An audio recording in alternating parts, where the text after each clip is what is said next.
This edition of One Play Wednesday is a look at Jermaine Johnson's first career sack. Well, his first career whole sack in Week 1 against the Ravens. He had a half a sack.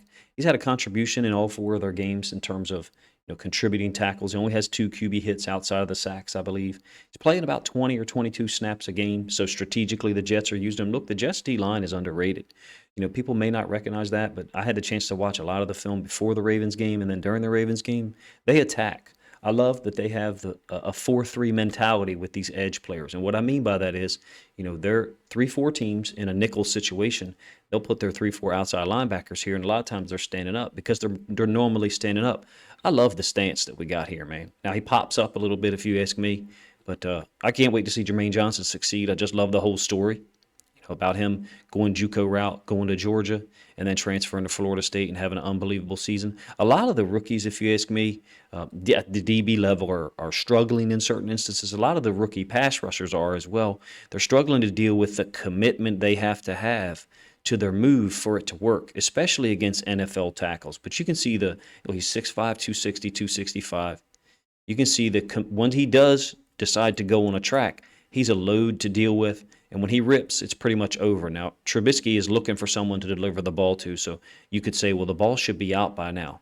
Well, if you didn't notice, the Jets are dropping a D tackle, only rushing 3. So they're trying to confuse Trubisky, trying to get him to hesitate on his read and then win on this edge. I love Jermaine Johnson's game. I'm glad that he got his first career sack because we know that's all that a lot of people are really concerned about. I think Jermaine Johnson and Trayvon Walker are these incredible physical specimens that can play great against the run and the pass. The only thing I would say, in my humble opinion, is I think he's popping up a little bit. I love the stance because it gets you ready to attack on this track. That line's not perfectly drawn, to be honest with you. But watch his head. I'm going to restart this 3 or 4 times so you can see his get off. I'm not sure it's a great get off in terms of like just a burst. You got a guy on the other side that I would not consider to be a great get off in Clemens. He's a good player, underrated player. I like him. And I just don't feel like you see a discernible difference between Jermaine Johnson's get off and his. I feel like he's popping up a little bit with his head and his upper body. And I feel like sometimes that can influence or encourage your first move, your first engagement with the tackle, not to work because your pad level is just slightly high, depending on what move you're doing. Do I think he's going to get a lot of sacks? Yes, I do. He's going to play a lot, but they've got Lawson, they've got Clemens.